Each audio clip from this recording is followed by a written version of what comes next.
जब हम अहले बैत कहते हैं, आज बड़ी लोगों ने बाज़ ऐसी बहसें शुरू की कि जिसकी वजह से अहले बैत की डिटेल तशरीह तफसीर की बदल के रख दी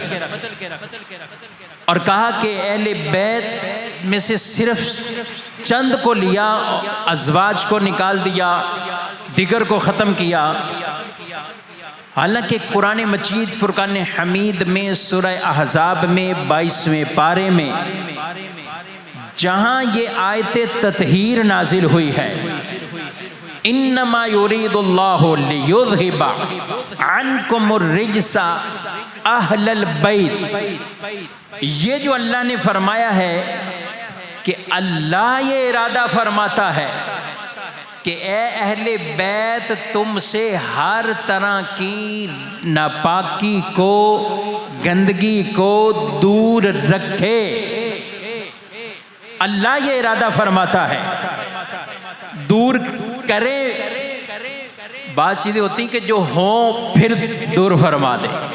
और बात है कि अल्लाह वैसे ही दूर रखे।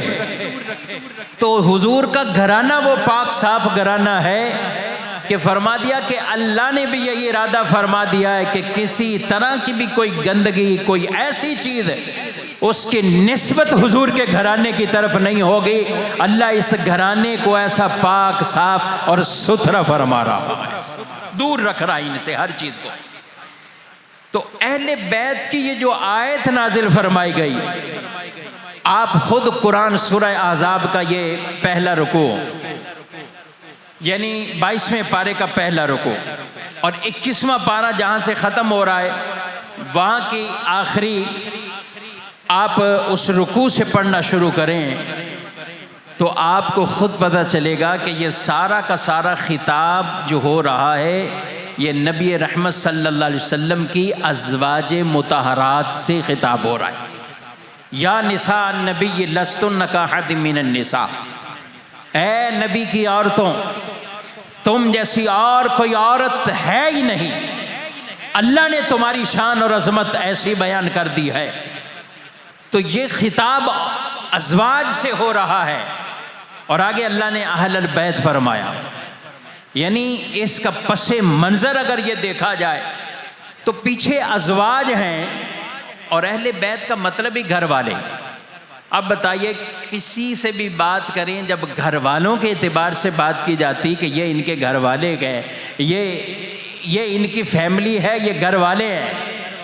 तो क्या कोई आदमी ये कह सकता है कि नहीं इसमें से बीवी मायने से बच्चे शामिल हो जाएंगे, बीवियों को निकाल दो, वो घर वालों में से नहीं? ऐसा हरगिज़ नहीं।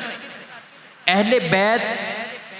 वो कि जो सुकना रहैश के तौर पर या रसूल मुकर्रम सल्लल्लाहु अलैहि वसल्लम के नसब के एतबार से, और कुछ वो जो एजाजी तौर पर जिन्हें रसूलुल्लाह सल्लल्लाहु अलैहि वसल्लम ने अपनी अहले बैत में शामिल फरमाया है। अज़वाज मुतहरात अहले बैत,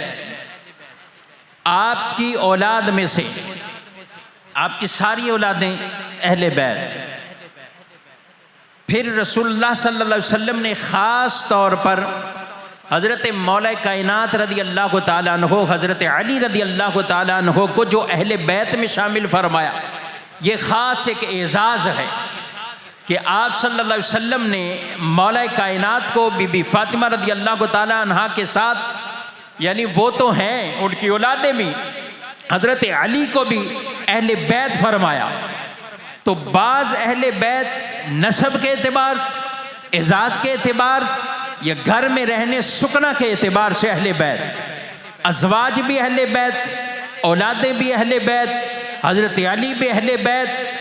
यहाँ तक कि हज़रत सलमान फ़ारसी रदी अल्लाह ताला अन्हो जिन्हें रसूलुल्लाह ने बतौर ख़ास एजाज़ी तौर पर इरशाद फरमाया, सलमान मिन्ना अहलुल बैत, कि सलमान भी हमारे अहले बैत में शामिल है। हालांकि कोई नसब या और ताल्लुक़ नहीं है, मगर चूँकि सलमान ने कुर्बानियाँ बहुत दी हैं, फ़ारस से चलकर कहाँ तक मदीना मुनव्वरा में पहुँचे और किन मुश्किलात से गुज़रते हुए वहाँ पहुँचे गए, फिर रसूलुल्लाह सल्लल्लाहु अलैहि वसल्लम ने अपने पास भी रखा और इनको ये एजाज़ दिया कि सलमान मेरी अहले बैत में से है, इन्हें अहले बैत भी फरमाया। तो जब हम अहले बैत की बात करें तो मैं कह रहा हूं कि ये वसी है, अपने वुसअत के एतबार से जो लफ्ज़ कहें, कलिमात हैं, इनमें ख़ास 5 हस्तियों को यूं ना कहें। हाँ, कभी कभी एजाज़न ये भी फरमाया, 5 को लिया, ये मेरे अहले बैत, अज़वाज ऑलरेडी अहले बैत। तो इसलिए जब इस तरह की गुफ्तगू होती है तो हमें अपना सुन्नियों वाला अकीदा ये याद रखना चाहिए मेरे भाइयों, हुजूर अलैहिस्सलाम की अहले बैत कि जिनमें आपकी अज़वाज मुतहरात भी हैं, बच्चे भी गए।